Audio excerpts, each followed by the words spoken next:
Ok.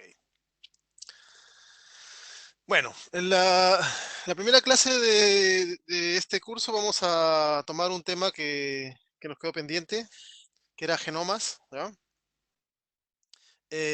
Imagino que todos tienen alguno, al menos una idea general de lo que se refiere con genoma, ¿cierto? Eh, si alguien quiere compartir algún concepto que tenga acerca de genoma, sería bienvenido.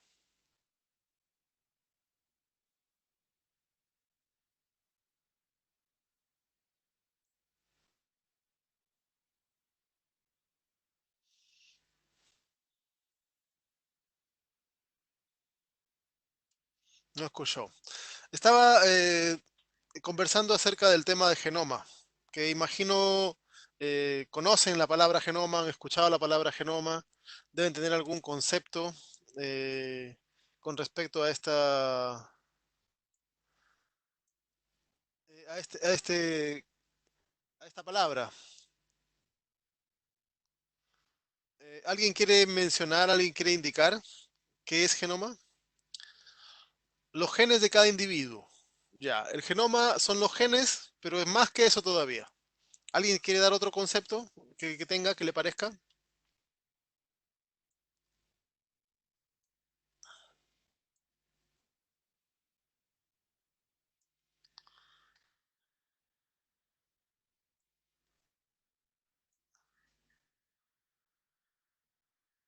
Aquí me aparecen todos sus nombres, si alguien quiere participar. Teresa, Bárbara, Camila, Brian, Carlos, Diego. Es la dotación genética presente en un individuo o especie.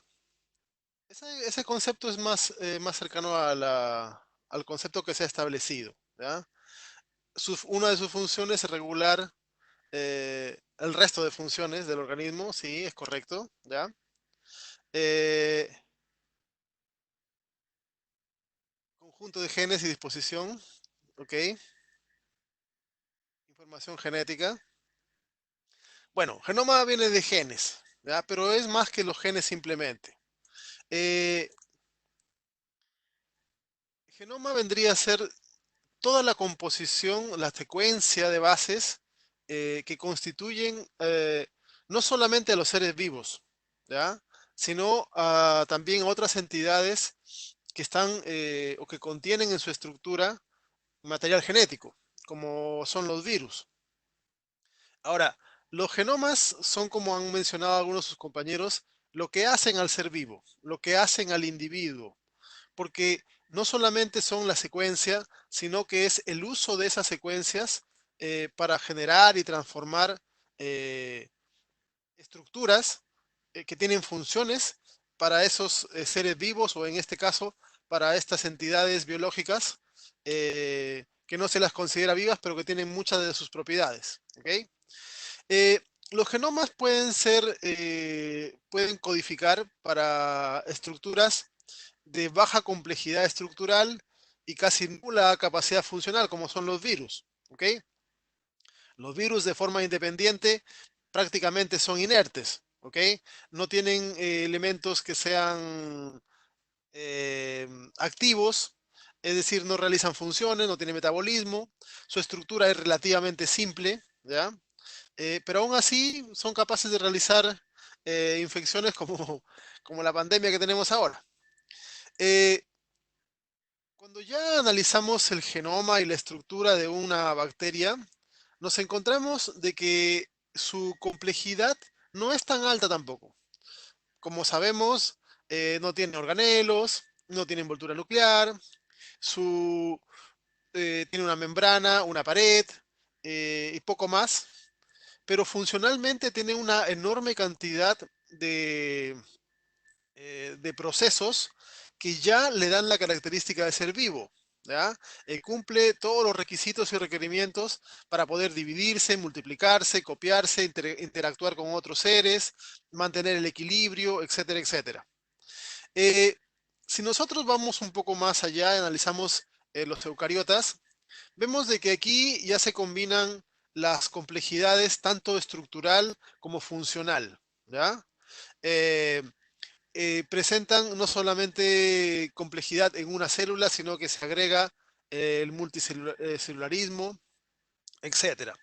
Pero si analizamos los eucariotas, nos encontramos con algunas cosas interesantes. En los eucariotas multicelulares vamos a encontrar diferentes tipos de células que tienen estructuras, funciones variadas, ¿ok? Eh, en un mismo organismo multicelular vamos a encontrar que el genoma es el mismo. El genoma de la neurona, con el genoma que tienen en el músculo, con el genoma que tienen, bueno, en el espermio puede haber un cambio porque se han recombinado, pero esencialmente tienen cosas muy similares a pesar de las diferentes formas y funciones que presentan estas células, ¿ok? Eh, esta característica es importante porque todas estas células tienen el mismo genoma. La diferencia está en cómo usan ese genoma, ¿ok? En el uso que se le va a dar a ese genoma. Y en ese uso es donde vamos a enfocarnos en esta primera unidad del curso, porque aquí vamos a tener que aprender cómo es que las diferentes células que teniendo el mismo genoma son capaces de utilizarlo de formas diferentes para construir su estructura de forma diferenciada, lo que les da una función diferente a las demás en el cuerpo, ¿ya? Y eso tiene que ver con el hecho de que hay zonas en el genoma que van a estar más activas y zonas menos activas. Y esa actividad se traduce en que algunas zonas van a expresar los genes que se encuentren allí y producirán proteínas que cumplen roles, y en otras células esas mismas regiones no estarán activas, tal como se muestra en el esquema. ¿Ok? Aquí pueden ver ustedes tres tipos celulares, varios genes codificados en el genoma, uno de hemoglobina, un gen del cristalino, el de la insulina, y podemos ver de que específicamente en una célula van a estar encendidos esos genes, es decir, van a transcribirse y traducirse, pero en otras regiones no. Así como hay genes que son únicos, hay genes que se usan en muchas células, ¿ya? O en todas las células. Por ejemplo, los genes de RNA ribosomal. Todas las células necesitan ribosomas porque todas necesitan fabricar proteínas. Por lo tanto, todas expresan esos tipos de genes, ¿ya? Entonces, esto es una regulación que tiene que darse de las células utilizando el mismo genoma. Eh, en este sentido, en este instante, si ustedes analizan su cuerpo, van a encontrar esas diferencias en el uso de su propio genoma. Pero esa regulación no solamente es una regulación en el espacio, es decir, en un tejido u otro tejido, también existe una regulación en el tiempo y que tiene una altísima importancia, ¿ya? Recuerden que todos partimos siendo la fusión de un par de células, ¿ya? Que se fueron dividiendo hasta formar trillones de células, ¿ya? Cada una con sus características peculiares. Y conforme se ha ido desarrollando ese individuo, desde un pequeño grupo de células hasta tejidos bien diferenciados, ha tenido que haber una regulación en la expresión diferencial de genes a lo largo del desarrollo. Eh, Se dice que tenemos más o menos 23.000 genes. ¿Ya? Eso es más o menos los cálculos que se han hecho analizando las secuencias del genoma humano. De esos 23.000 genes, eh, hay diversas opiniones, pero se calcula que entre el 60 y el 80% de los genes se usan en etapas embrionarias. ¿Ok? Si alguien cree que la etapa de desarrollo es la etapa más difícil donde generan más cambios en el ser humano, está completamente equivocado. ¿Ya? La etapa embrionaria es la etapa de más cambios. Pasamos de un par de células fusionadas a millones de células tomando formas y variantes diferentes que en todo caso reflejan todo el proceso evolutivo. Pero esa es nuestra etapa de mayor cambio. Es la etapa donde mayor cantidad de células utilizamos. ¿Ok? Entonces, somos lo que somos, nuestros tejidos se construyen siendo lo que son, utilizando una misma base. Y esa base es el genoma. El genoma, que es el contenido total de una célula.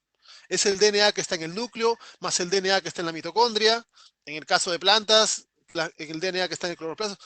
Todo eso, el conjunto de todas las secuencias, tanto las que codifican como las que no codifican, Eso es genoma. Y eso es único para cada individuo, pero es muy similar en las especies. ¿Ok? Y eso es lo que diferencia y constituye y clasifica a una especie y la separa de otra especie diferente. ¿Ok? Eh, el genoma, pueden encontrar una definición más precisa en los libros, lo pueden buscar, pero es todo el material genético, ¿ya? Es todo el juego, tanto el que da instrucciones como el que no da instrucciones, ¿ya? Eh, en el caso de los eucariotas superiores, como los humanos, se ha encontrado de que una parte pequeña codifica, pero otras partes que aparentemente antes se le llamaba ADN basura, ¿ya? Ahora ya no se le llama así porque se han encontrado que tiene otros roles, otras funciones, otras características. eh, Permiten a cada especie ser lo que es. Para, para que un material genético tenga características de genoma, tiene que tener ciertas propiedades, ¿ok? Por ejemplo, el material genético tiene que tener la capacidad de copiarse. ¿A través de qué proceso se hace la copia?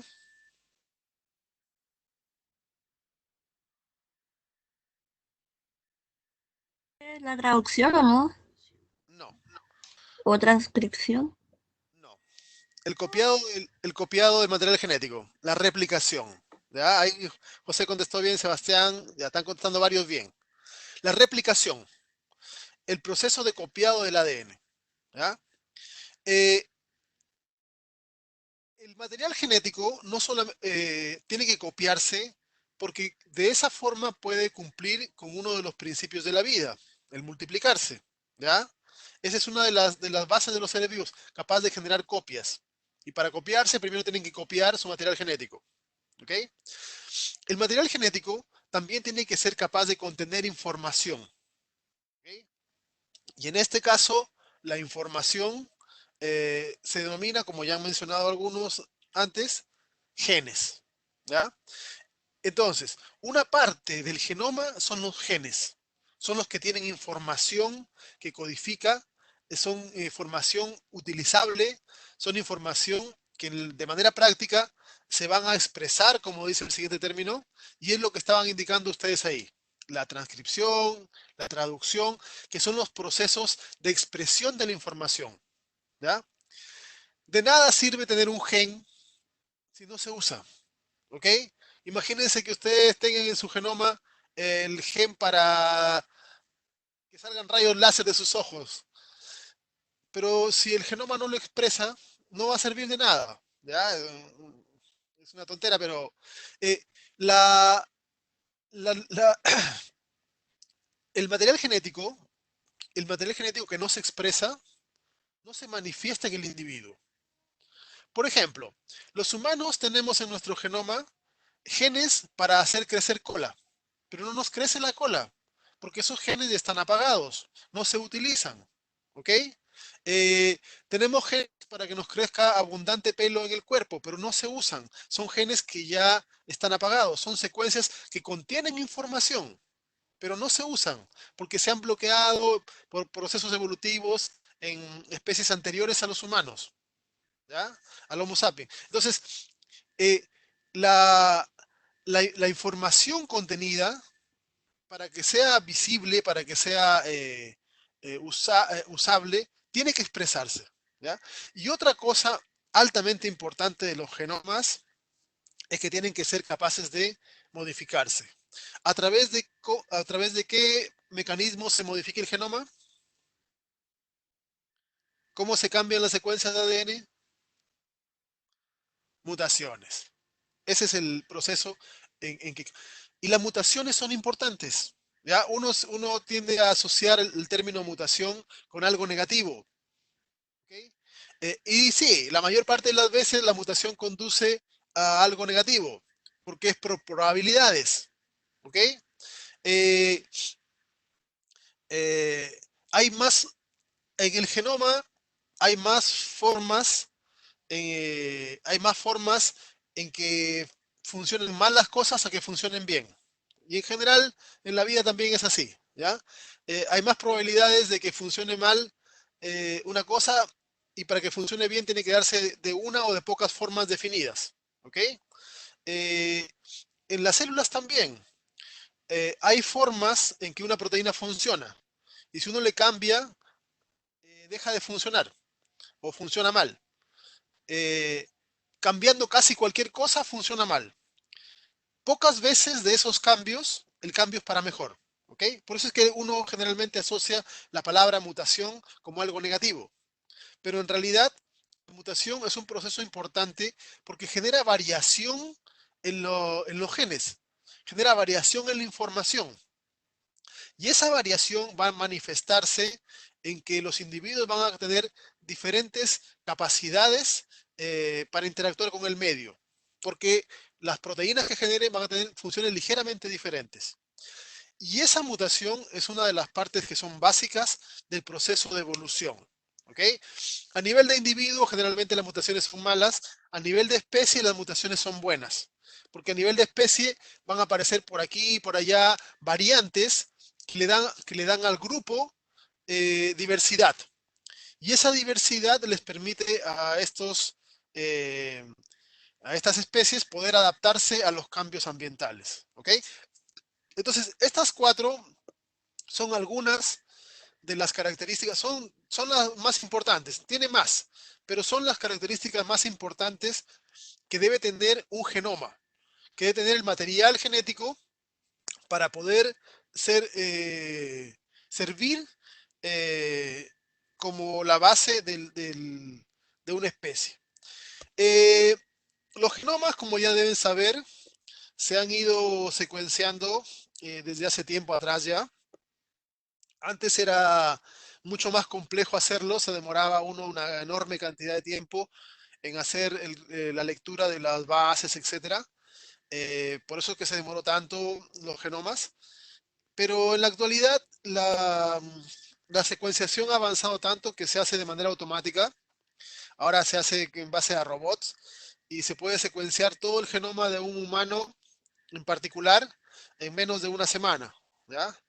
Eh, cada vez están saliendo una mayor cantidad de genomas de diferentes especies y nos están enseñando eh, las semejanzas y las diferencias que existen entre los diferentes seres. ¿verdad? Y eso nos ha dado lecciones de importancia. Por ejemplo, una de las lecciones tiene que ver con el tamaño. ¿ya? Eh, tenemos una tendencia antropocéntrica bastante marcada nosotros y consideramos de que los humanos y lo más parecido a los humanos siempre va a ser mejor, siempre va a tener mejores características, mayor cantidad de ADN, mejores proteínas o qué sé yo. Siempre tenemos una tendencia a pensar de que tenemos cosas más especiales que otros. ¿ya? Eh, cuando se ha analizado la cantidad de ADN de genoma, nos encontramos con algunas cosas interesantes de analizar. ¿ya? Eh, las bacterias tienen genomas pequeños. Ahí pueden ver del orden de millones a 10 millones. ¿Ven? Abajo dicen el esquema. No sé si ven 10 a la 6, 10 a la 7. Todas esas son bacterias. ¿ya? Las que están en color medio rosado. No sé cómo se dice este color. Grosella parece o algo así. Bueno, este color rosado. Eh, como pueden ver ustedes, el rango, ¿ya? Estos son algunos elementos más pequeñitos. Pero en el rango de tamaño de las bacterias está entre el millón y los 10 millones. ¿ya? Por ejemplo, E. coli, la bacteria común, tiene como 4 millones. ¿ya? Eh, la mayor parte de bacterias están en esos rangos pequeñitos. ¿ok? Pequeñitos comparado con otros genomas. Eh, y en los eucariotas vamos encontrando de que en general algunos eucariotas que son más pequeños, sencillos o unicelulares, tienen genomas relativamente más pequeños, pero en los eucariotas que ya son multicelulares, encontramos cosas interesantes de mencionar. Por ejemplo, destaquemos algo acá, ¿ya? Eh, destaquemos los mamíferos primero, que está acá. ¿Ven? Ahí están los mamíferos. En los mamíferos hay rangos del orden de miles de millones, ¿ya? En los humanos son 3.000 millones de pares de bases, más o menos. Eh, en otros mamíferos es 1.000, 6.000, 8.000, pero estamos en ese rango, ¿ok? La, podemos encontrar, por ejemplo, eh, ranas que tienen la mitad o un tercio de la cantidad de genoma que tenemos nosotros, ¿ok? Y nos hace sentido porque uno piensa que una rana es menos compleja que un ser humano, ¿ok? Pero encontramos ranas que tienen 5 veces la cantidad de material genético que tenemos nosotros, ¿ya? Y aquí estamos hablando de genoma haploide, ¿ya? Es decir, no que sean copiados simplemente, sino que tienen más material genético, ¿ok? Mucho más. En las plantas también. Pueden ver en las plantas, encontramos algunas que tienen eh, una cuarta parte de la cantidad de genoma que tenemos y otras que tienen 4 veces más que nosotros. ¿Ok? Entonces, aquí, ahora, también nos encontramos con algunas cosas interesantes. Por ejemplo, ¿qué diferencia a esta rana que tiene un tercio de la cantidad de genoma que nosotros a la que tiene 5 veces más? ¿Cuál es la diferencia? O, por ejemplo, ¿cuál es la diferencia entre un par de plantas que se ven muy similares como pastos y una tiene la mitad del genoma de la otra? ¿Ok? Eh, ¿Qué significa esto? Cuando analizamos cuando analizamos seres que estructuralmente se ven aparentemente con la misma grado de complejidad, etcétera, no entendían por qué o no entendíamos por qué existían estas diferencias en el tamaño, ¿ok? Porque al principio cuando analizamos bacterias veíamos que las bacterias son más pequeñas, tienen menos estructura, etcétera, tienen menos genoma. Los eucariotas inferiores, unicelulares, mientras más complejo, por ejemplo, de algas, a hongos, etcétera, va creciendo su genoma.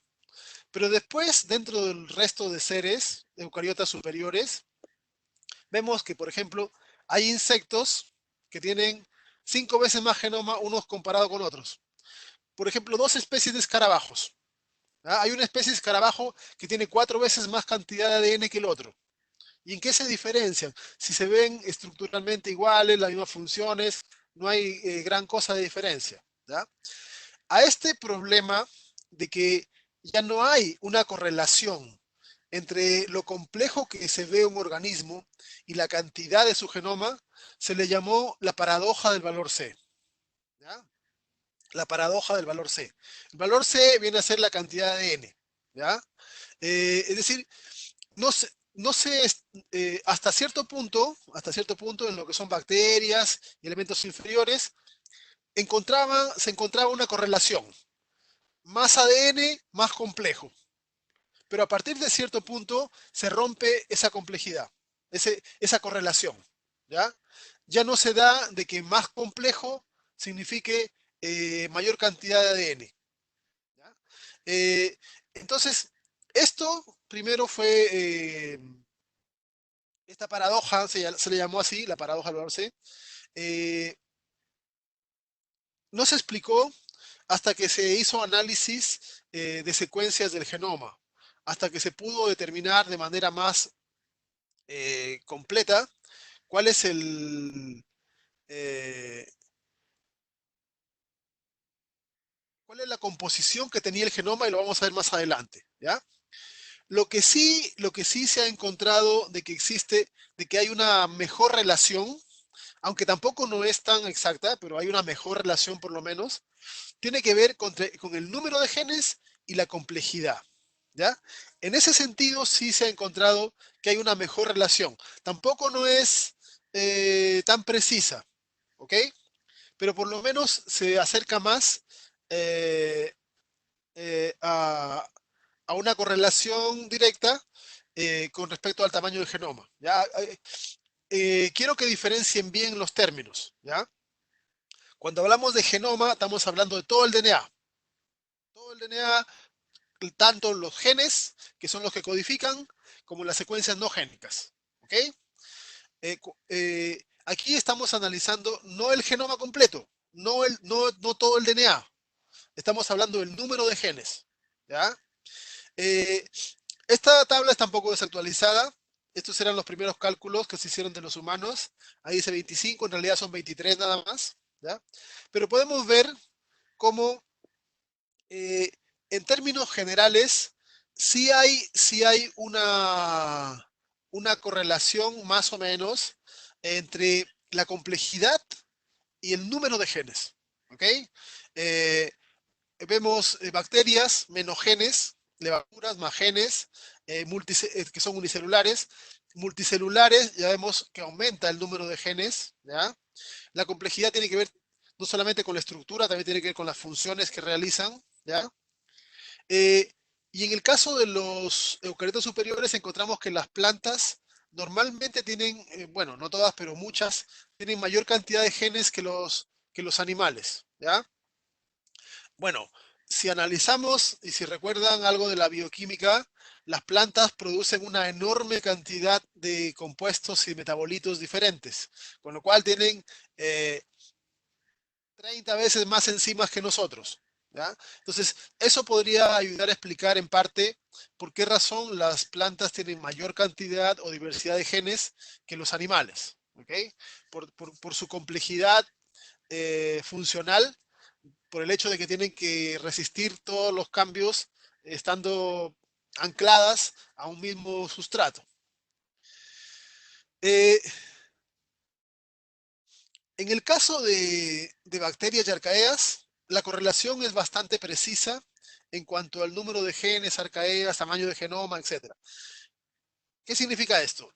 Significa que si una bacteria tiene mayor cantidad de ADN, tiene más genes. ¿Ok?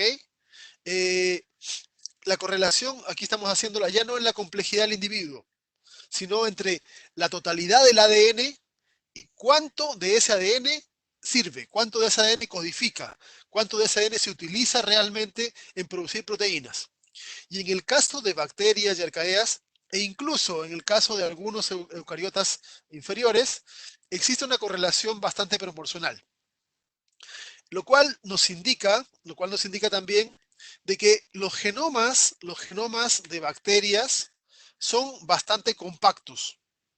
Es decir, casi todo el genoma de una bacteria contiene genes y codifica. Tiene pocos espacios que no se utilicen para eso. ¿Ok? Cosa muy diferente ocurre con los eucariotas. ¿Ya? Una cosa muy diferente con los eucariotas. Eh, en los eucariotas, el tamaño del genoma no me dice mucho acerca de cuántos genes contiene. ¿Ya? Por ejemplo, vean ustedes aquí en la imagen, arriba, ahí en medio a la derecha. ¿Ya? Está comparándose el ratón con el humano. En la escala acá a la izquierda se ve el número de genes y aquí abajo el tamaño del genoma. Si ustedes pueden ver ahí, pueden notar, los humanos tenemos un poquito más de genoma que los ratones. Es decir, tenemos en nuestras células un poquito más de ADN, ya unos cuantos millones de bases más. Sin embargo, los ratones tienen más genes que nosotros. Teniendo menos cantidad total de ADN, tienen más genes. ¿Ok? Comparen los humanos con Arabidopsis, que es una planta. ¿Ya? Arabidopsis tiene un genoma pequeño, pueden ver acá, ¿ya? El genoma de Arabidopsis es como 5 veces menos que el humano. Tiene 5 veces menos DNA. Sin embargo, tiene casi la misma cantidad de genes. ¿Ok? Entonces, en el caso de los eucariotas, ya no podemos decir que más ADN signifique más genes. ¿Ok? Y eso tiene que ver con la historia evolutiva de los eucariotes, pero también tiene que ver con las características que tienen los genomas eucariotas que lo diferencian eh, de los genomas de otros tipos. Como modelo, obviamente vamos a utilizar el genoma humano, ya que son una carrera del área de salud, trabaja con seres humanos esencialmente. Por lo tanto, vamos a tomar como ejemplo y después vamos a hacer algunas comparaciones con otros genomas, pero de aquí en adelante vamos a hablar acerca de cómo se organiza un genoma, ¿ya? Como modelo vamos a tomar el humano. De paso aprenden de genomas humanos. Pero piensen de que para otros sistemas, eh, la composición, en el caso estamos hablando de eucariotas, la composición, eh, o sea, los componentes que van a tener van a ser esencialmente los mismos, pero las proporciones pueden ser diferentes. ¿Ya? De aquí lo explico más detalle. Bueno, los genomas humanos. El genoma humano contiene, como pueden leer ahí, más de 3.000 millones de pares de bases. ¿Ya? Estamos hablando del haploide, o sea, tenemos el doble en realidad en cada célula. eh, Más o menos 23.000 genes, ¿ya? Y cada gen produce más de 100, o sea, no cada gen. En total, esos 23.000 genes producen más de 23.000 proteínas, más de 100.000 proteínas, ¿ya? Lo cual me dice que en promedio de cada gen se están sacando 4 proteínas, ¿ya?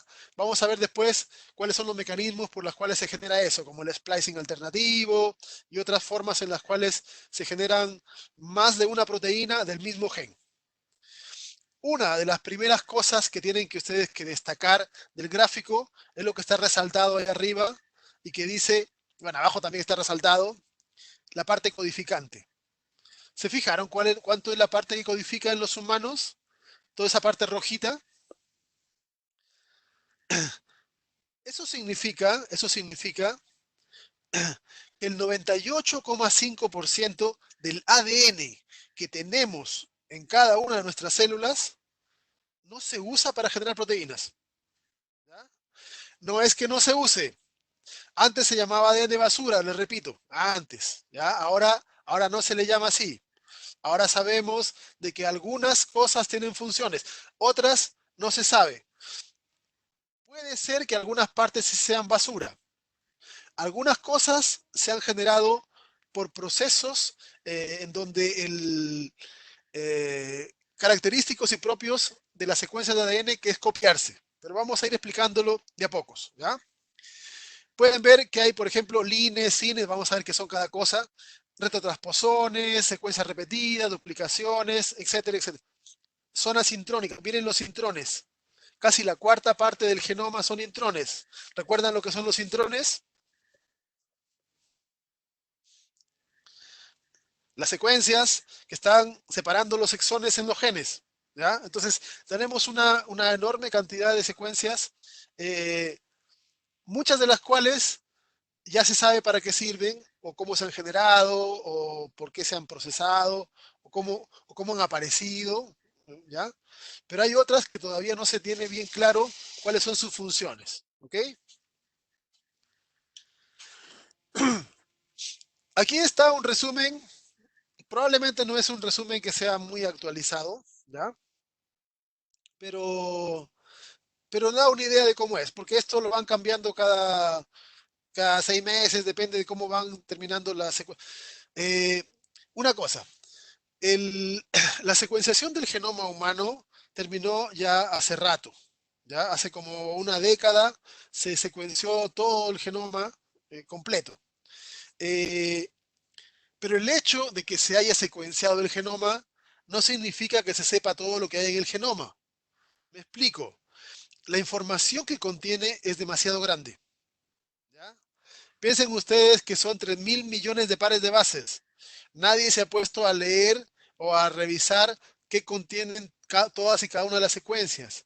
Hay gente que agarra un pedazo de esas secuencias y empieza a analizarlo, empieza a trabajarlo, encuentra genes, pseudogenes, etcétera, etcétera.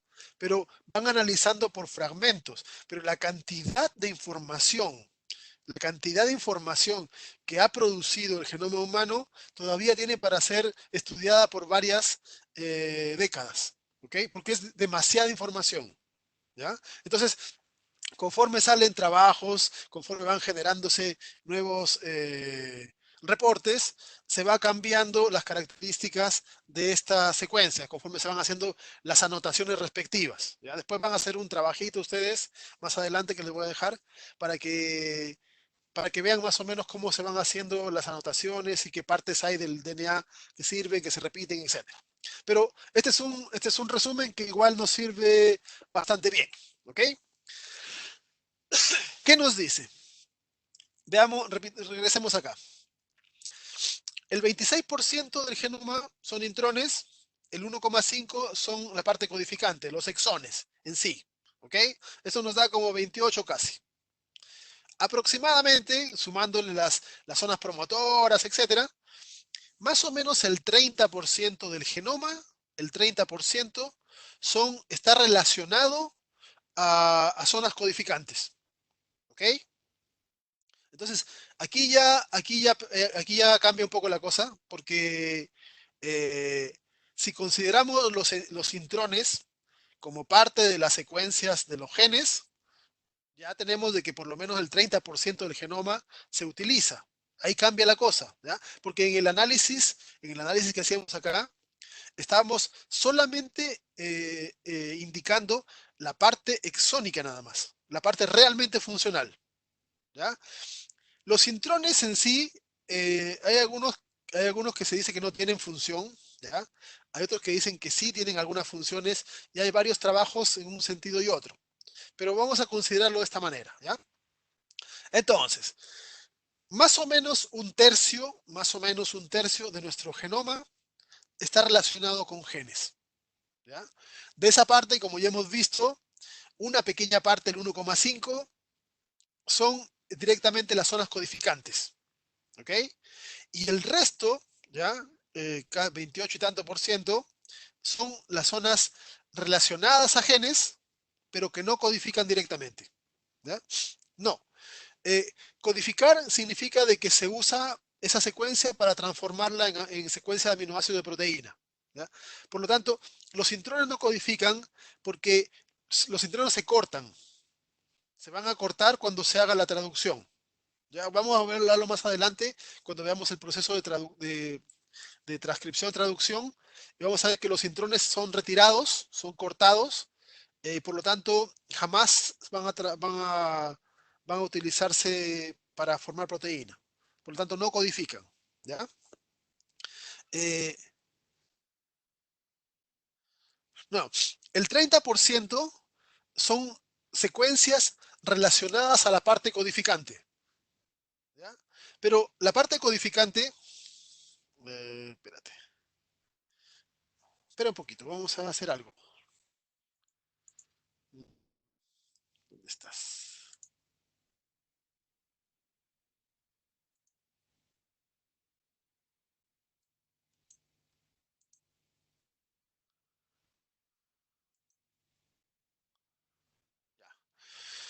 Aquí me dice una diapo en blanco, ¿ya? Para hacer una anotación. Ya. Entonces, imagina que tenemos acá nuestro ADN, ¿ok? Aquí tenemos un gen, ¿ya? Entonces, en el gen vamos a tener una parte que va a ser la parte promotora, una parte que va a ser la parte codificante y otra parte, ay, y otra parte que va a ser la parte terminadora. Eso es un gen típico, ¿ok? Ahora, la parte codificante, cuando la parte codificante es la parte que es transformada a RNA, ¿ok? A RNA. Pero en el RNA vamos a encontrar algunas zonas que son los exones, ¿ya? Algunas zonas son los exones y otras zonas van a ser los intrones. Entonces, lo que va a ocurrir es que cuando el RNA sea procesado, aquí vamos a hacer cortes, ¿ya? Cortes. Y todas las zonas que sean intrones, ¿ya? Que son zonas, se dice que son parte de la zona codificante, pero no codifican, ¿ya? Entonces, todo esto es parte de la zona codificante de un gen, ¿ok?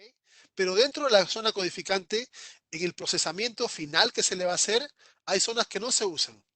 Estos son los exones, ¿ya? Estos son los exones. Estos son exones, exón 1, 2, 3, etcétera. Entonces, cuando yo construya finalmente mi RNA mensajero que va a ser traducido, yo voy a tener una secuencia que va a ser formada por esta parte, aquí 1, 2, 3, ahí está 4, ¿ok?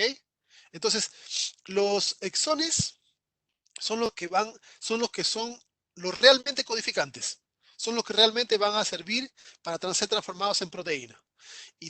Y, y los intrones no. Entonces, los intrones no codifican, pero se considera que son regiones de la zona codificante, ¿ya?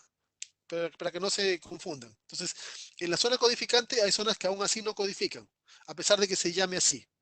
¿Ok? Entonces, si nosotros tomamos el genoma y solamente contamos la parte de los exones, es 1.5 lo que tenemos.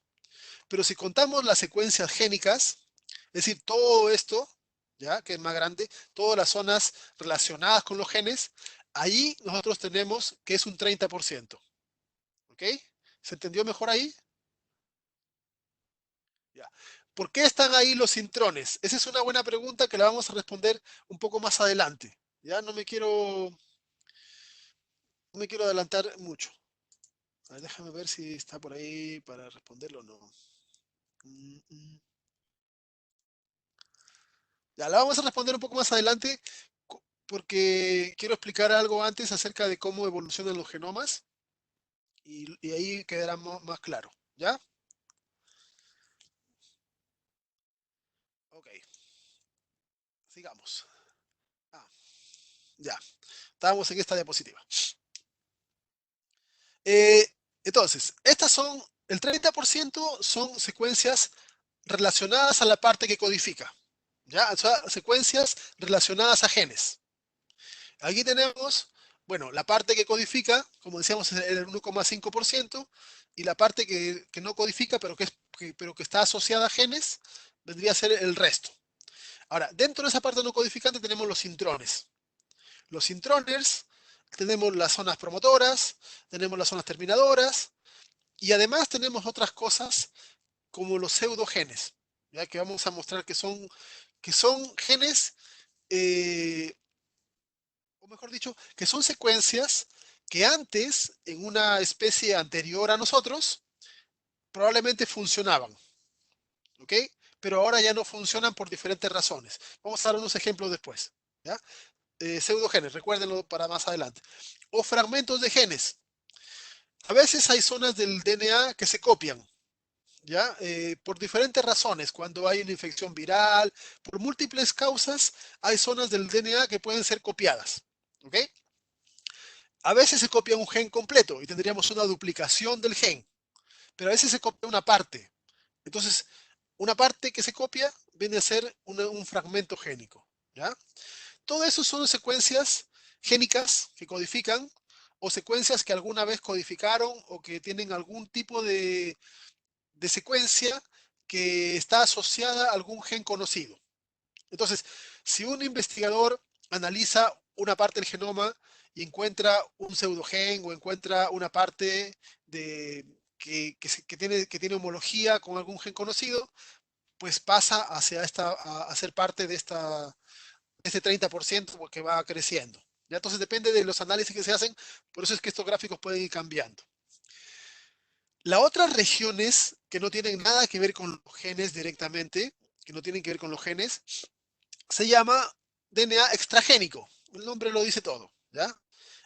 Por ejemplo, allí en esas regiones tenemos los telómeros, tenemos los centrómeros, ¿ya?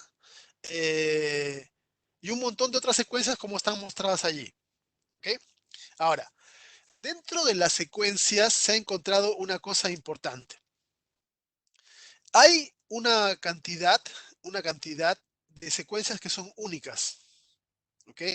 Secuencias que no tienen repetición en otras partes del genoma, que son específicas de ciertas regiones y que no se sabe para qué sirven.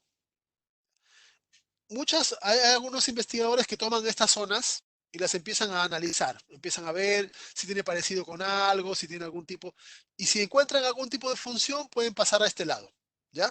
Pero en general hay un montón, pueden ver ustedes la cantidad, ¿ya? De hecho, todo esto es como el 70%, pero hay una cantidad importante de secuencias únicas, ¿ya? Secuencias eh, que no se repiten en otra parte del genoma. Y hay otra cantidad también igual de importante, ¿ya? De DNA repetitivo. ¿Ok? Es decir, secuencias, algunas más cortas, otras más largas, pero que las encontramos repetidas varias veces en el genoma. Algunas repetidas cientos de veces, algunas repetidas miles de veces. ¿Ok? Repeticiones por montones y algunas repeticiones están una a continuación de la otra. Eso se llama en tándem. ¿Sí entienden el término en tándem, cierto? Una, a continuación la otra, a continuación la otra, y así. Todas juntitas, una tras de otra. Y otras, en este caso se llaman, el término dice interperset, que serían espaciadas, ¿ya? Que serían salpicadas. Por ejemplo, en el brazo una en el brazo 1 del cromosoma 1, otra en el brazo 2, otra un poco más allá, y así repartidas por todos los cromosomas, salpicadas en el genoma. ¿Ya? Entonces, hay secuencias repetidas que se encuentran, que se encuentran unas a continuación de otras, ¿ya? Y van a formar zonas de repetición, y otras que son distribuidas aleatoriamente en el genoma. Las que están repetidas en tándem se llaman satélites o derivados, términos derivados de satélites, ¿ya? Satélites, mini satélites, microsatélites. Ahí como pueden ver ustedes la clasificación, ¿ya? Eh, Vamos a ver, explicar qué son cada cosa. Y las que son intercaladas en el genoma eh, son elementos LTR. Vamos a ver que son derivaciones de virus. Lines, cines, vamos a ver también qué son, o transposones de DNA, ¿ya? Vamos a hablar de estas cosas. Las secuencias génicas, más o menos, imagino que las tienen claras, qué es lo que compone, ¿cierto? Vamos a hablar acerca de esto, ¿ok? Primero vamos a hablar acerca de las secuencias repetidas en tándem, y después hablaremos de las otras secuencias que hay en el genoma, ¿ya? Bueno, primero hablaremos de los DNA satélites, ¿ya? Los DNA satélites son secuencias eh, que tienen un tamaño variable. Hay algunos DNA satélite que son repeticiones de 5 bases. Una secuencia de 5 que se repite esa 5, otra 5, 5 y así, pero se repite miles de veces. ¿Ok? Entonces, si se lee el genoma, vamos a encontrar montones de repeticiones eh, en algunos de los cromosomas. Se llaman satélites porque los encontramos en algunas regiones particulares de cromosomas, ¿ya? Eh, Como pueden ver ahí, tienen contenido alto en regiones de adenina timina, ¿ya? Lo que las hace ser más fáciles de separar porque recuerden que adenina con timina se unen con dos enlaces de puentes de hidrógeno y citosina con guanina con tres, ¿ya? En humanos hay 6 tipos principales de DNA satélite. En cada especie es diferente. Y, por ejemplo, estos DNA satélites sirven para hacer identificación. Eh, cuando se hace, por ejemplo, imagínense que se encuentra sangre, ¿ya? En una casa, qué sé yo. Una de las primeras cosas que tiene que hacerse es determinar si la sangre es de humanos o no es de humanos, ¿ya? Entonces, si se toma una muestra y se analiza DNA satélite, si tiene estas secuencias, eh, es humana. Otras especies tienen otros tipos de DNA satélites. Son como característicos de algunas especies, ¿ya? Eh, Se llaman 1, 2 y 3, alfa, beta y gamma. ¿Ya? Lo que pasó es que un grupo de investigadores estudió a unos satélites, a un DNA de ese tipo, y otro grupo estudió a otro. Y le pusieron esa nomenclatura. Uno le llamó DNA satélite 1, 2, 3, el otro alfa, beta, gamma. Y cuando se juntaron los trabajos, nadie quiso ceder y no se hizo una nomenclatura común, así que se llaman de esa manera. Da lo mismo el nombre. ¿Ok? Eh, Una de las cosas interesantes es que está repetida miles de veces, pero en cada persona el número de repeticiones es diferente. Es decir, por ejemplo, en el cromosoma 15, ¿ya? Una persona puede tener el DNA satélite, el beta, y ahí tiene la persona 1080 repeticiones. Pero si analizamos a otra persona, tendrá 1040, otra tendrá 900, otra tendrá 1200 y así. ¿Ok? Entonces, tenemos diferencias. Parte de estas diferencias son las que se utilizan, por ejemplo, después, vamos a ver, para poder hacer diferenciaciones entre individuos. ¿Ya? Son interesantes algunas de estas cosas. Eh, los mini satélites y microsatélites son secuencias que están repetidas en menor cantidad de veces. ¿Ya? Recuerden, los DNA satélite están repetidas miles de veces. ¿Ya? Son secuencias muy extensas. Algunos son de 5, otros son de más de 100. ¿Ya? Se van repitiendo y repitiendo y repitiendo. Los mini satélites y microsatélites son secuencias que están repetidas en menor cantidad. ¿Ya? Eh, También por el hecho de que son en menor cantidad, hay mayor número de estos en el genoma humano. Aquí en los humanos habían 6 DNA satélite importantes. ¿Ya? Por ejemplo, los mini satélites acá son como 30.000, los microsatélites son como 200.000.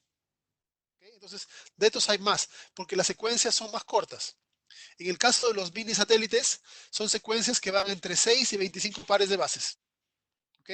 Y los microsatélites más chiquititas, eh, de 2 a 4 pares de bases. Por ejemplo, hay secuencias en el genoma donde se repite citosina, guanina, citosina, guanina, citosina, así. ¿Ya? Y se repite, no sé, ese dímero se va repitiendo 80 veces. Más allá hay otra y se repite 90, 500, así. ¿Ya? Pero en general son números que no llegan a los miles, son decenas o centenas de repeticiones. ¿Ok? Los mini satélites son un poquito más, de secuencias un poquito más largas, los microsatélites de secuencias un poquito más cortas. ¿Ya? Eh, en los telómeros hay bastantes secuencias de tipo mini satélite. ¿Ya? Eh, que son, de hecho, el 90% de los mini satélites son secuencias teloméricas. ¿Ya? Que tienen esa característica de que se van repitiendo, por si ustedes se acuerdan de la forma en que se hace la replicación del telómero, se acordarán de que la telomerasa va repitiendo secuencias. Y por esa razón es que se generan estos repetidos. Entonces ahí tenemos alguna explicación de por qué se generan algunas de estas repeticiones en tándem. ¿Ya? En el, eh, si bien los DNA satélites son determinantes de especie de manera general, eh, los, los mini satélites y microsatélites, sobre todo los microsatélites, se utilizan como determinantes de individuo.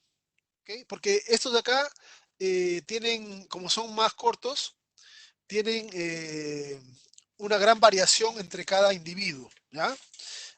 Fíjense en el gráfico. Aquí tenemos, aquí tenemos dos personas, ¿ya? Se muestran dos cosas para cada persona. Aquí dice parent 1, parent 2, o sea, parental 1, parental 2, o sea, ya padre o madre. Y lo que se tiene acá es que la, cada persona, cada individuo, tiene diferente número de repeticiones. ¿Ok?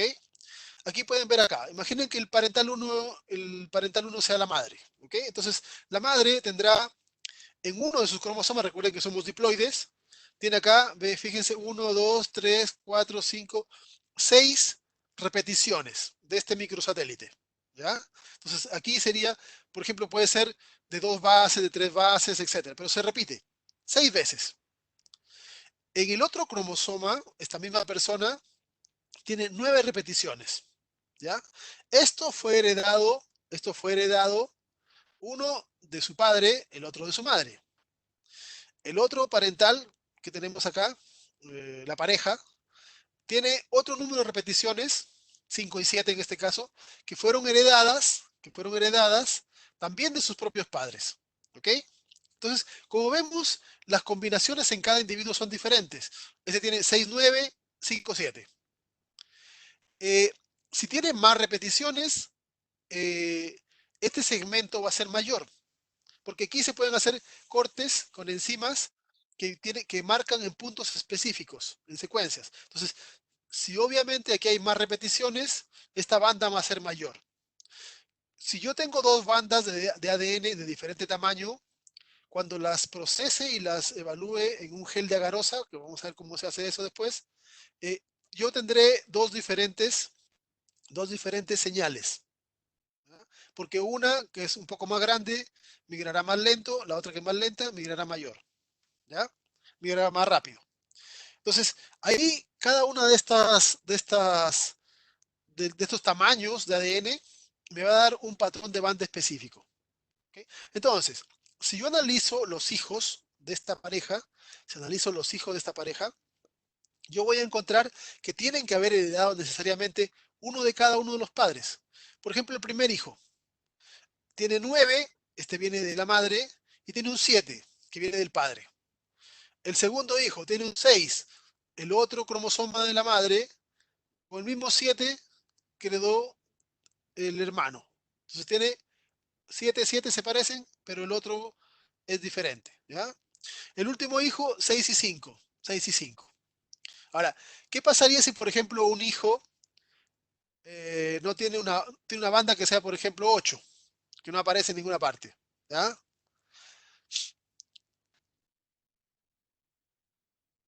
¿Están ahí todavía?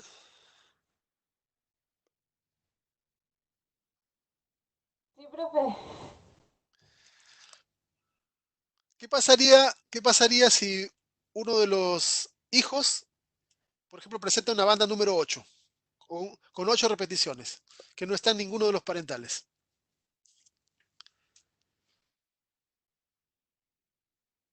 Ya. Ahí presentan dos alternativas, mutación o no es el hijo. Y las dos pueden ser correctas. ¿Ya? Las dos pueden ser correctas. ¿Ok? Esto es lo que se usa para los exámenes de identificación de individuos. ¿Ya? Entonces, aquí podemos ver, podemos ver eh, cómo con estas diferencias eh, se puede determinar eh, la identidad de un individuo. ¿Ya? Entonces, podría ser de que la polimerasa se equivocó. Las polimerasas tienden a cometer errores en las zonas que están repetidas. ¿Ya? Se ha encontrado eso. Entonces, cuando una polimerasa pasa por una región donde hay repeticiones, la mayoría de veces la va a copiar bien, pero algunas veces se va a equivocar y va a poner más repeticiones o va a poner menos repeticiones. ¿Ya? Entonces podría ser uno de los, si un hijo sale con un número 8, podría ser una mutación. ¿Ya? O podría ser de que no es hijo, bueno, normalmente del padre, porque de la madre generalmente es mucho más claro que la ascendencia. ¿Ya? Entonces, de estas formas se utilizan estas secuencias mini satélites, microsatélites, para poder hacer determinación de individuos. ¿Ya? Es un ejemplo, después vamos a ver otros ejemplos más ya en la parte práctica. ¿Ya? Eh, ahora vamos a ver las otras secuencias, ¿ya? Estas. Hemos visto las secuencias que están en tándem, que están repetidas una a continuación de otra. Ahora vamos a ver las secuencias que están intercaladas en el genoma. ¿Ya? Eh, las secuencias intercaladas son variadas. ¿Ya? Primero tenemos, por ejemplo, los cines y los lines. Son acrónimos, estos términos, de cines de elementos nucleares dispersos cortos. ¿Ya? Bueno, este es de en inglés. ¿Ya? Sería Short Interspersed Nuclear Element. ¿Ya? Algo así se dice. Y el otro sería L de long, ¿ya? De elementos nucleares dispersos largos. ¿Ok? Eh, cortos, largos, pero ambos son dispersos. O sea, uno en un cromosoma por acá, otro más allá, puede ser el mismo brazo, de- separados en diferentes partes. ¿Ok? Ahora, el hecho de que estén dispersos no significa que sean pocos. ¿Ya? Por ejemplo, y aquí tenemos una de las principales marcas de primates, ¿ya? El, el ALU, ¿ya? Este elemento, este cine corto. Eh, el ALU, el ALU representa el 10% de nuestro genoma. ¿Ok? Es una secuencia, esta es la secuencia ALU, ¿ya? Eh, que la tenemos nosotros copiada en todos nuestros cromosomas montones de veces. ¿Ok? El 10% de nuestro genoma es esta secuencia. ¿Ya? Es decir, es una secuencia que se ha metido tantas veces en el genoma, ¿ya? Que se ha repetido tantas veces y que al principio no se sabía por qué estaba así, hasta que se descubrió, hasta que se descubrió que esta estructura del ALU funciona como transposón, ¿ya? En este caso se llaman retrotransposones o transposones de tipo 1. Los transposones, en términos generales, son secuencias que saltan en el genoma, ¿ok? Que saltan en el genoma. Eh, lo voy a explorar un poquito más adelante para explicarles cómo ocurre eso, ¿ya? Eh, una de las cosas curiosas que tiene el ALU es que es una secuencia que se insertó en el genoma de los primates y está determinada evolutivamente cuándo ocurrió, ¿ya? Eh, hubo un ancestro común entre chimpancés y humanos, ¿ya? Hubo un ancestro común entre el ancestro de chimpancés y humanos con gorilas, y hubo un ancestro común entre gorilas, y, bueno, todo lo que está acá con los orangutanes. Y aquí tenemos que en esta especie, ya ancestral, que dio origen a este grupo, chimpancés, gorilas, bueno, bononos también, están aquí separados, eh, aquí se insertó el ALU, ¿ya? El ALU tal vez provenga de algún virus, ¿ya? O tal vez provenga de alguna otra secuencia eh, que no se conoce el origen exactamente, pero, eh, pero que se metió acá y empezó a multiplicarse en el genoma. ¿Ok? Eh, estas secuencias lo que hacen es que tienen la capacidad de reclutar polimerasas, ¿ya? Reclutar polimerasas para poder copiarse. Entonces, en esencia lo que ocurre es lo siguiente. Estas secuencias tienen unas características que hacen de que lleguen acá RNA polimerasas. ¿Ya? Por lo tanto, se generan copias de RNA de esta secuencia. ¿Ya? Se generan copias de RNA, varios RNAs. Y luego, estos RNAs que se fabrican, estos RNAs, van a ser, van a ser retrotranscritos, o sea, transformados a DNA. Y una vez que son transformados a DNA, se meten en el genoma y se meten aleatoriamente. Entonces, esto nos ayuda a entender cómo es que han aparecido tantas de estas secuencias en nuestro genoma. Porque son secuencias que tienen la capacidad de copiarse, porque reclutan las enzimas para copiarse, reclutan polimerasas para que generen copias de RNA. Esos RNAs los usan como molde para que se fabrique DNA, que va a ser idéntico al gen, o sea, a la secuencia original que estaba en el cromosoma. Y ahora ese DNA nuevo que está suelto recluta enzimas que van a cortar el ADN aleatoriamente en otras zonas y se van a meter específicamente por acá, por allá, por todas partes. ¿Ok? Entonces, estas secuencias que hacen este copiado, empiezan a multiplicarse en el genoma. Y por eso es que han llegado a ser tan abundantes. ¿Ven? Los cine en total son como el 13% del genoma. El principal es el ALU, que es el 10%. De ese 13%, el ALU, esta secuencia, constituye nuestro 10% del genoma. ¿Ya? En los LINE, que son otras secuencias, son el 20% de nuestro genoma. ¿Ok? El más importante es el LINE 1. ¿Ya? Eh, como pueden ver, una enorme cantidad de genes tienen lines en sus intrones. Ahora, como hemos visto una cosa, como les he mencionado acá, yo les decía, estas secuencias reclutan polimerasas, ¿ok? Reclutan secuencias para transcribirse, reclutan factores para hacer transcripción.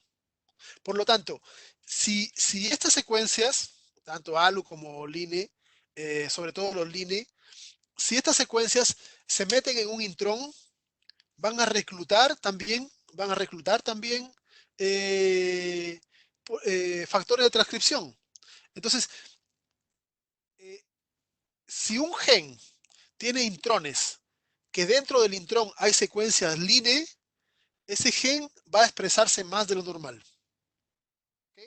Y eso ya es un cambio genómico. ¿Ok? Bueno, cuando recién se inserte será una expresión más de lo normal, pero después, si evoluciona y funciona, estaría aportándole a la secuencia génica. ¿Ya? Entonces, algunas de estas secuencias funcionan como enhancers del proceso de transcripción. Vamos a ver más adelante transcripción, traducción, y vamos a ver cómo funcionan. Entonces, estos van a actuar, estos van a actuar como secuencias que pueden modificar eh, cromosomas, ¿ya? Sí, tanto ALU como L1 se meten donde sea, ¿ya? De hecho, aquí va a dar algunos ejemplos, ¿ya? El impacto que tiene ALU en humanos, ¿ya? Se han encontrado muchas enfermedades que se han producido porque ALU se ha metido en ciertos genes, ¿ya? Imagínense de que ALU en una persona, ya, imagínense que una pareja tiene un hijo, ¿ok? Pero en uno de los gametos, puede ser el espermio, puede ser el óvulo, qué sé yo, eh, ALU genera otra copia, porque lo está haciendo ALU. Lo está haciendo ALU permanentemente. En nuestras células están generándose nuevas copias de ALU. No, no es que a cada rato, ni siempre, ni en todas las células, pero tenemos tantas células y siempre hay procesos de metabolismo que ALU salta cada tanto, ¿ya? Genera copias cada tanto. Eh, entonces, imagínense que en ese nuevo individuo se mete una secuencia ALU en el promotor de la insulina, ¿ok? O se mete dentro de la secuencia codificante de la insulina, ¿ok? Eh, Va a estar interrumpiendo un gen. Si se mete, por ejemplo, cerca de la zona codificante, cerca de la zona promotora, podría generar de que se exprese más de lo normal. Si se mete en la zona que codifica e interrumpe el gen, podría ser que no se produzca una proteína correcta. Por lo tanto, no sería funcional y estaríamos generando una enfermedad. Se han encontrado montones de enfermedades en donde la causa ha sido de que una secuencia ALU se metió en alguna región. Muchos de los cánceres que se producen en las personas tienen que ver con estos, no solamente con ALU. Doy como ejemplo ALU porque es uno de los que más se mueve, pero tiene que ver con estas secuencias que se mueven en nuestro genoma, ¿ya? Y si se ponen a pensar un poco más allá, se darán cuenta de que eso hace de que nuestras células en sí ya no tengan el mismo genoma. Porque en el pulmón ha saltado ALU y se metió en otra parte. En el músculo, en una neurona, en otra neurona, en diferentes tejidos van a haber cambios. Si ALU se inserta en zonas que afectan genes, puede generar enfermedades. ¿Ya? Pero como no somos negativos y tampoco queremos dar todas las cosas negativas que pueden generarse, también vamos a dar un ejemplo positivo de lo que ocurrió en humanos. ¿Ya? Eh, de los, bueno, no en humanos, fue antes de los humanos, pero en primates, ¿ya? De todos los mamíferos, apenas claro que sí, las secuencias ALU se heredan, uno las recibe de acuerdo a lo que el padre va generando. Ahora, no las mutaciones o modificaciones que ocurren en tejidos somáticos, ¿ya? Solamente las que están en los gametos. Por ejemplo, si a tu papá le ocurrió un cambio en algo en el pulmón, eso no se hereda, o en el músculo, donde sea. Solamente las modificaciones que tengan que ver con las células que van a producir gametos. Esas sí son heredables, ¿ya? eh, ah, sí, el ejemplo positivo. De todos los mamíferos, eh, los únicos que ven en colores, en tres colores, ya que son tricromáticos, porque las aves, por cierto, son tetracromáticos, tienen más que nosotros, pero hablemos de los humanos, de los mamíferos. Son algunos tipos de roedores, algunos tipos de monos, ¿ya? Específicamente primates, y algunos tipos de murciélagos. El resto de mamíferos tienen solamente opsinas, que son los receptores de luz, de, de dos tipos, para ver blanco y negro, y a veces en azul, o nada más que eso. Pero en los primates, particularmente, nosotros vemos en colores rojos, naranjas, verdes, etcétera, porque tenemos tres tipos de receptores de color. Eso imagino que lo conocen más o menos, ¿ya? Pero lo que tal vez no sabían es que dos de esos receptores que están en el cromosoma X, que son para el rojo y el verde, son producto de una copia, ¿ya? Habían dos genes ALU que estaban, de hecho están todavía, que están uno a cada lado de la opsina, ¿ya? Y se copiaron juntos. Entonces, en vez de copiarse solamente esta región, se copió esta región, que era un ALU, lo que estaba en medio y el otro ALU. Y lo que estaba en medio justamente era una opsina. Y se copió un poco más allá. ¿Ok? Entonces, al copiarse esa región, se duplicó un gen.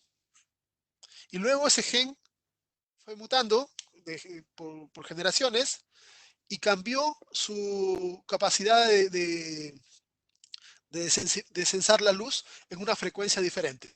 ¿Ya? La frecuencia del rojo y la frecuencia del verde no son muy lejanas. ¿Ya? Esos dos genes que producen esas proteínas eh, tienen una pequeña diferencia que hace que se detecte la diferencia entre rojo y verde. A pesar de que uno sean colores que aparentemente se distinguen mucho, si uno ve las frecuencias de la luz, son cercanas. ¿Ya? Entonces, eso hace entender por qué razón estos genes se parecen. ¿Ya? Y por qué también cuando hay una pequeña mutación, normalmente los daltónicos confunden esos colores. ¿Ya? Entonces, al duplicarse este gen junto con el ALU junto con este gen, dio la posibilidad de que estos mamíferos, primates, eh, son casi las 10. Ya, voy a terminar con esto y ahí les doy un break, ¿ya? Eh, dio la posibilidad de que estos mamíferos duplicaran un gen, con lo cual dio la posibilidad de poder ver en colores, ¿ya? Entonces, no todo lo que es duplicación de genes tiene que ver con cosas negativas, sino que algunas, estos son mutaciones a fin de cuentas, tienen que ver con cambios positivos en el genoma, ¿ya? Ya, tómense un break, unos 5 minutos, y luego hablamos de las otras secuencias que faltan, ¿ya? Si alguien tiene preguntas, aprovecha ahora.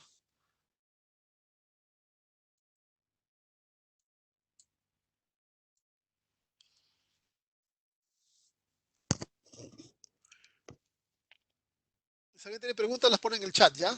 Ya vengo.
Hola, no sé si están ahí. Qué raro hacer clase así. Sí, profe. Hola, profe. Ya, Aquí andamos. ya. Me preguntaron ahí por el daltonismo. Ya. Bueno, en realidad hay volumen. Mm,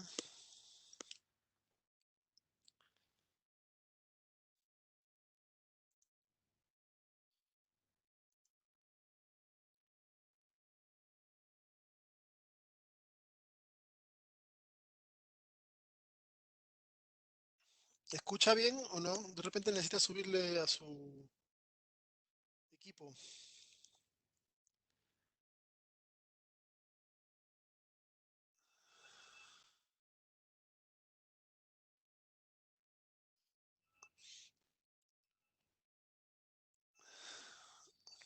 Ya. Me preguntaron ahí acerca del daltonismo, ¿ya? En realidad existen varias formas de daltonismo, ¿ya? Eh, Creo que más adelante en otra clase tengo un ejemplo donde se ven las formas de daltonismo, pero en general tiene que ver con el hecho de que la persona tiene una mutación en las opsinas receptoras. Son proteínas. Entonces, captan la longitud de onda en cierta frecuencia, ¿ya? Eh, y si tienen algún cambio, esa frecuencia se va a correr hacia un lado o hacia el otro. Entonces, el cerebro no va a interpretar adecuadamente lo que uno está observando. Hay personas que no tienen, por ejemplo, algunos receptores para el verde o para el rojo, ya porque están mutados. Pero la frecuencia de luz verde y roja están cercanas. Entonces, los receptores, por ejemplo, imagínate que le faltan el rojo, pero los receptores de verde, igual pueden captar un poquito las frecuencias de rojo, un poco. Entonces, eso genera una confusión en el cerebro, porque como captan esa señal y falta la otra célula que debería mandarle la señal de decirle esto es rojo, le llega una señal débil de algo que le está diciendo esto es verde. Y por eso se confunde la persona. No sé si quedó un poco más claro. ¿De algo le sirvió?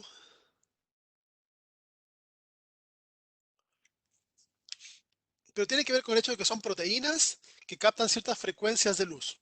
¿Ya? Generalmente no hay confusiones entre el azul y el verde, por ejemplo, que son colores que uno podría pensar que tienen algo de cercanía. Pero en realidad, si uno busca en el Google frecuencias, vas a ver de que el verde, o sea, el azul y el verde están lejos en su frecuencia. ¿Ya? En cambio, el verde y el rojo están más cercanos. Entonces, la proteína no es que capte los verdes en sí, sino que capta ciertas frecuencias y está en su mejor captación en la zona de verde, pero capta un poquito más hacia un lado y hacia el otro. Y hacia un lado están los rojos.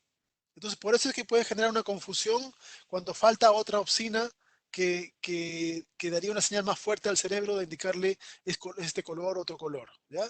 Si puedo, voy a buscar más adelante o voy a dar como ejemplo cómo funciona para que lo tengan más claro en otra clase, ¿ok? Aquí era para hablar simplemente del hecho de que podemos ver en colores porque uno de nuestros genes se duplicó y la razón por la cual se duplicó fue porque ALU se duplicó y al duplicarse se llevó consigo una copia eh, de genes, ¿ya? Otras secuencias que son estas de acá que hemos visto, secuencias no codificantes dispersas, ¿ya? Cine y line que son abundantes, 13%, 20%, ¿ya? Que están salpicadas. Y también tenemos los CRB, ¿ya? Y los transposones de DNA, ¿ya? Los CRB son realmente restos virales, ¿ok? Son secuencias virales, literalmente. En algún ancestro, en algún ancestro fue infectado por un virus, ¿ya? Ese virus tuvo que haber llegado a la línea germinal. Ya no es que se infecte a los pulmones o al páncreas o al hígado, tiene que haber sido una infección que tiene que ser transmitida. ¿Ok? Entonces, Y muchos de los virus, si ustedes recuerdan algo de virus, son capaces de insertar sus secuencias en el genoma. ¿Ok? Entonces, hay virus que son de RNA o que se copian a DNA y se meten al genoma. Y hay virus que son de DNA y que también pueden meterse en el genoma. Si se acuerdan, hay dos ciclos, el ciclo lítico y el ciclo lisogénico. Y en el lisogénico, el virus se mete al genoma y se copia. ¿Ya? Eh, bueno, esos son secuencias. Muchos de los virus, de esas secuencias, conforme se van heredando, por ejemplo, de un padre al hijo, al nieto, y se van generando en generaciones, como siempre hay mutaciones, esas secuencias virales pueden dejar de funcionar, ¿ya? Entonces, ya no sirven como virus. Ya perdieron la capacidad de poder infectarse, de poder infectar, etcétera, o de reclutar proteínas y formar cápsides, etcétera. Pero, pero son secuencias que originalmente eran de un virus, ¿ya? Y por lo tanto todavía les quedan algunas cosas de virus, algunas cosas. Eh, Dentro de las cosas que generalmente importan, que traen esos virus, son las zonas de los extremos, las LTR, ¿ya? Las LTR son secuencias de los extremos del virus que son reclutadoras de factores de transcripción. Piensa en esto. Una de las características del virus es ingresar y multiplicarse lo más que puede. Por lo tanto, esas secuencias virales normalmente tienen señales, tienen codificación, tienen esa secuencia que hace de que reclute muchas proteínas para poder copiarse. Ahora, si estas secuencias virales se integran cerca de genes, también alteran su expresión. ¿Ok? Eh, Conforme pasa el tiempo, las secuencias pueden ir perdiéndose, pero a veces pueden, por retromutación, volver a activarse. ¿Ya? Han pasado algunos casos que han sido registrados en donde una persona ha expresado, se enfermó porque y cuando se hizo el análisis era un virus que era desconocido y que no existía. Y lo que pasa es que ese virus era un virus de hace muchas generaciones atrás, ¿ya? Tal vez en algunos casos de antes de los humanos podría ser, de antes de los Homo sapiens. Solo que si una secuencia viral que ha mutado y que ya no funciona, vuelve a mutar y de alguna forma recupera su función, puede volver a salir. Puede volver a salir del genoma, volver a expresarse y generar otra vez estructuras. Es poco frecuente, muy poco frecuente, ¿ya? Pero llevamos en nuestro genoma los restos evolutivos de todos los demás ancestros que hemos tenido. Y no solamente de lo que fue nuestro ancestro, sino también de los patógenos que infectaban a nuestros ancestros. ¿Ya? Esos son algunos ejemplos de restos virales que tenemos en el genoma. Y no es poco. ¿Ya? Pueden ver ustedes ahí, se calcula que entre un 5 y un 8% del genoma. Como les decía, estos cálculos van cambiando completamente. ¿Ya? El coronavirus se queda en nuestro genoma. La verdad es que no me he metido a revisar el proceso de infección. No sé, no todos los virus son capaces de meterse. ¿Ya? No todos los virus son capaces de meterse en el genoma. ¿Ya? Algunos sí lo hacen. Tengo la impresión de que los coronavirus sí, pero lo voy a estudiar mejor. ¿Ya? Ahora, el hecho de que se quede en tu genoma no significa que se va a transmitir. Porque si infecta, no sé, pulmones, bueno, y se han dicho que infecta varios tejidos, ¿ya? Pulmones, intestino, cerebro, qué sé yo. Pero si no llega a las gónadas, no va a ser transmitido a la siguiente generación, ¿ya? Recuerden de que para que pueda mantenerse eh, en la especie, tiene que llegar a las gónadas y también tiene que no matar al individuo para que deje descendencia. Entonces hay una serie de cosas que tienen que darse para que una secuencia viral se integre en un genoma y se quede en la especie. ¿Ya? Las otras secuencias que faltan, las últimas, son los transposones. ¿Ya? En este caso, con las embarazadas. Eso depende mucho de cómo sea el proceso de infección, ¿ya?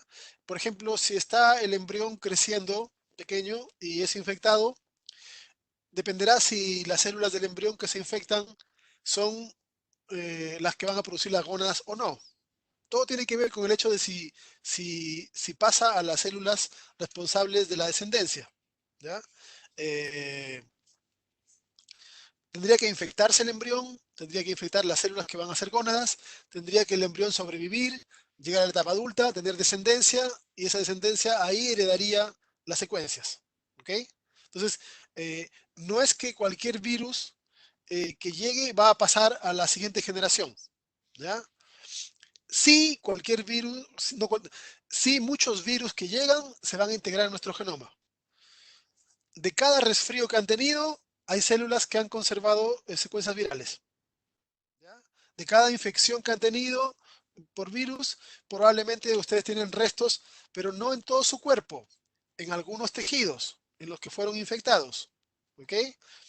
Entonces, de esa forma se van generando transferencias, pero no siempre esa integración pasa a la descendencia porque no siempre la integración ocurre en las células gaméticas. ¿Ya? Eh, Lo que hemos visto hasta ahora, que serían los cines, lines y los ERF, funcionan como retrotransposones en su mayoría. Es decir, así como se ve aquí en este gráfico a la derecha, ¿ya? Eh, este es un retrotransposón, o también le dicen transposón de RNA, ¿ya? Porque lo que hace es que la secuencia recluta polimerasas, se fabrica un RNA.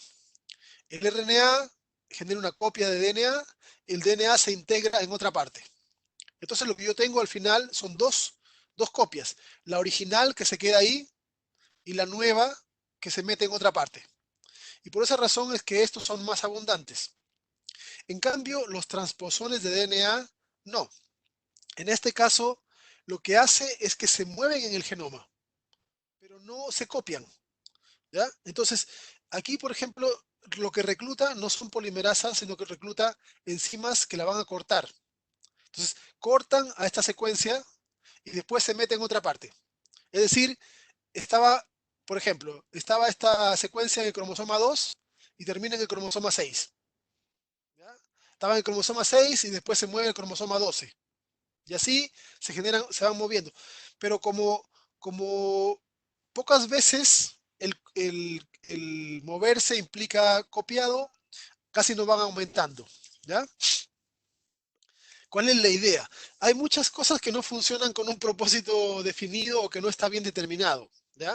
Pero lo que sí se ha encontrado es de que algunas cosas en biología, algunas cosas ocurren simplemente porque pueden ocurrir, no porque tengan un propósito determinado o definido. ¿Ya? Algunas de las secuencias de transposones también derivan de virus, ¿ya? O se piensa que derivaban de algunos virus ancestrales. Y se ha encontrado de que los virus, cuando están en el ciclo lisogénico y la célula se estresa, tratan de copiarse. Es como que la secuencia determinara que las condiciones celulares no son buenas y que es mejor moverse a otra parte. ¿Ya? A veces la transposición ocurre a otras células, a veces dentro de la misma célula. Pero no es que sea con un propósito definido, sino que a veces simplemente se generan secuencias que tienen esa capacidad y lo hacen. Eh, si se mueve, puede ser dañino, porque si se mueve y se mete en un gen, va a generar problemas. ¿Ya? Eh, Tenemos la suerte de que el 1,5% de nuestro genoma es codificante. Entonces, muchas veces estos genomas, estas secuencias se mueven, ¿ya? Se mueven de una parte a otra y como el 98,5% es no codificante, suelen no generar problemas, ¿ya? Tanto transposones como retrotransposones, porque la mayoría de estos se van moviendo aleatoriamente, ¿ya? Y por azar es mucho más probable que caigan en una zona que no es gen, ¿ok? Pero a veces sí caen en un gen. A veces se meten e interrumpen un gen. Y ahí es donde generan problemas. Ahí generan, bueno, algunos pueden, depende de cuál tipo de gen sea, pueden generar cáncer o algunas cosas que les he mostrado antes, ¿verdad? Hemofilia, qué sé yo. Eh, el tema de los transposones hay que destacar acá, porque siempre son poco destacadas las mujeres en ciencia. La descubridora de este proceso, Bárbara McClintock, que trabajó en México con el maíz y fue la que descubrió que los genes, que estas secuencias eran capaces de moverse, ¿ya? Hace harto tiempo atrás, como pueden ver las fotografías en blanco y negro incluso, eh, por allá por el 70 o incluso antes me parece, que fue la que determinó de que bajo ciertas condiciones de estrés, estas secuencias se movían en el genoma, ¿ya? Eh, y lo descubrió por el hecho de que había secuencias que al moverse interrumpían un gen eh, o, o secuencias que estaban en un gen y al moverse dejaban de interrumpirlo y eso generaba dos coloraciones, pigmentadas y no pigmentadas, ¿ya? El, el gen intacto daba la pigmentación y el gen interrumpido sin pigmentación, ¿ok?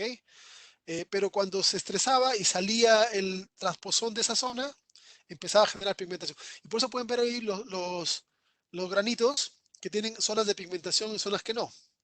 Porque aquí tenemos montones de células en la superficie de la neurona del grano de maíz. Entonces, en las células que se ven en color, esas células no han... eh, son células en donde se ve el gen intacto, es decir, salió, se movió el transposón, ¿ya? Y en las zonas donde se ven sin pigmentación, como estas, son zonas donde el transposón no se ha movido. Y eso demuestra de que en algunas células se mueven, otras no, ¿ya? Entonces, también estas cosas nos indican que el genoma siempre está variando, ¿ya? Eh, Otra cosa más que hay en el genoma, que es parte de la zona de genes, pero igual hay que considerarlo, son los pseudogenes, ¿ya? Tenemos 23.000 genes más o menos. Según algunos cálculos, hay entre 19.000, no, entre 16.000 y 25.000 pseudogenes, ¿ya? Es decir, tenemos casi tantos genes como pseudogenes, ¿ya? Entonces tenemos una enorme cantidad de secuencias que antes fueron genes, que antes servían, que antes se usaban y ahora no se usan. Genes que probablemente fueron usados en especies precursoras del Homo sapiens, ¿ya? Y un ejemplo es el gen que está colocado allí, arriba a la derecha, ¿ya? Eh, este es el gen, se abrevia como gen gulo, ¿ya? Codifica para una enzima que es la gulonolactona oxidasa. Este gen permite la producción de la vitamina C, ¿ya? En humanos, pueden ver ustedes, tenemos, bueno, primero veamos el de ratas, que está abajo. Este es el gen de ratas que funciona, ¿ya? Tiene todas estas secuencias. Todo lo que se ve ahí marcado en cuadritos son los exones, ¿ya? En medio los negros son los intrones y podemos ver de que en humanos conservamos algunos de los exones, pero no todos. Por eso es que no funciona. Por eso es que nosotros no podemos fabricar la vitamina C. Pero en un precursor de los primates, ¿ya? Con otros mamíferos, sí existía y ocurrió la mutación acá. Entonces, eh, antes de que nuestra línea evolutiva se separase de otros mamíferos, como perros, vacas, etcétera, aquí en esta línea se perdió el gen. Y nosotros los primates no, no producimos vitamina C, ¿ya? La vitamina C es esencial para sobrevivir, como todas las vitaminas, pero eso no ha importado mucho en los primates, porque los primates, dentro de nuestra dieta, consumimos frutas. Y por esa razón, el hecho de perder un gen que produce vitamina C no ha significado gran cosa, porque nos alimentamos de frutas que nos aportan vitamina C. Pero hay otros animales que si perdiesen este gen, se verían en problemas, porque no consumen frutas o no consumen elementos que contengan vitamina C. ¿Ya? Entonces aquí vamos a ver cómo un gen puede pasar a ser un pseudogen. Cuando muta, cuando pierde regiones eh, y ya deja de ser funcional. ¿Ya? Los pseudogenes pueden ser procesados o no procesados. Es decir, si el gen conserva la capacidad de generar copias de RNA, es decir, la capacidad de reclutar enzimas para hacer transcripción y produce un RNA, será procesado. Si ya no puede ni siquiera hacer eso, será no procesado. ¿Ya? Pero aún así, estos pseudogenes pueden generar copias de RNA, pero ese RNA es anormal o no puede ser procesado para madurar o la proteína que genera ah, es anormal y es degradada porque no está completa o por lo que sea. ¿Ya? Entonces, estos son los pseudogenes. Como pueden ver, tenemos hartos en nuestro genoma que son restos de nuestro pasado evolutivo, de cosas que alguna vez sirvieron. A veces ocurre de que hay genes, no porque está muy dañado, pero hay otros genes que todavía están más intactos. Por ejemplo, tenemos algunos pseudogenes en donde solo tienen problemas con la parte promotora, que les falta el promotor, etcétera. Pero, pero si un gen que está casi intacto, por ejemplo, se mueve hacia delante de él una secuencia ALU o un virus o algo que reclute proteínas, puede expresar ese gen. Y así es como se generan, por ejemplo, casos de personas que muestran atavismos. ¿Ya? El hecho de que una persona le crezca un fragmento de cola, o mucha pilosidad, o la forma de las orejas, o qué sé yo, o proteínas que no debieran expresarse. ¿Ya? Porque tenemos muchos pseudogenes en nuestro genoma, y que por retromutación pueden algunos activarse de nuevo. ¿Ya? Otra cosa rara que tenemos en el genoma son las secuencias ultraconservadas. ¿Ok? No se sabe para qué sirven, ¿ya? No se tiene claro cuál es su funcionalidad en específico, pero tienen, son secuencias que son exactamente idénticas. ¿Ya?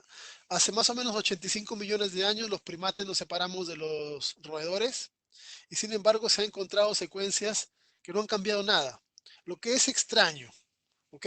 Porque a lo largo de todo ese tiempo las mutaciones ocurren al azar. Entonces, ¿cómo no va a ocurrir de que en esa zona haya habido algún cambio aleatorio en tanto tiempo? Entonces, algunos sospechan de que podrían tener alguna función y por eso se han conservado. Y en los individuos en donde se generan mutaciones, podría ser de que no sobreviven, etcétera. ¿Ya? Entonces, no se sabe qué son, pero están ahí y están estudiándolas, eh, y solamente se las pasé como una curiosidad. ¿Ya? Eh, Dentro de las zonas que codifican, tenemos una enorme cantidad de variantes con respecto a las funciones. ¿Ya? Pueden ver ustedes, hay muchas que son enzimas, ¿ya? De los 6 tipos que se conocen. Hay proteínas receptoras de señales, ¿ya? Hay proteínas en el núcleo hay montones de proteínas porque tienen que hacer todo el proceso de expresión, transcripción, replicación, etcétera, ¿ya? Hay proteínas que tienen que ver con señales hacia el exterior, proteínas de citoesqueleto, montones de otras cosas diferentes. Pero pueden ver ustedes, ya pueden ver ustedes, hay un montón de genes que todavía no se sabe para qué sirven. ¿Ya? De los 23.000 genes que se han estudiado, hay muchos que se les ha asociado su función, pero hay un montón de otros que no se sabe todavía cuál es su participación en términos generales. ¿Ya? Se sospecha que muchos de estos tienen actividades en la etapa embrionaria y es difícil hacer este tipo de análisis de ensayos por lo que implica el estudio en embriones, ¿ya? Entonces todavía tenemos harto que aprender con respecto a lo que es el genoma humano. ¿Ya? Ya. Nos vamos a quedar allí. En la próxima clase vamos a hablar algo más de genomas y vamos a hablar sobre todo de cómo evolucionan los genomas, ¿ok? Que es un paso importante, un proceso importante dentro de la adaptación de las especies a los diferentes ambientes a través del proceso evolutivo. ¿Ok? ¿Tienen alguna consulta? ¿Dudas? ¿Qué les parece la clase bajo este modelo? ¿Se han dormido? A mí me gustó, estuvo súper interesante. El tema es lindo. A mí me gusta harto. Eh, la clase está subida. La dejé en el Educandus, no sé si ayer o antes de ayer. Pero la dinámica virtual. Ah, la grabación. Voy a tener la grabación.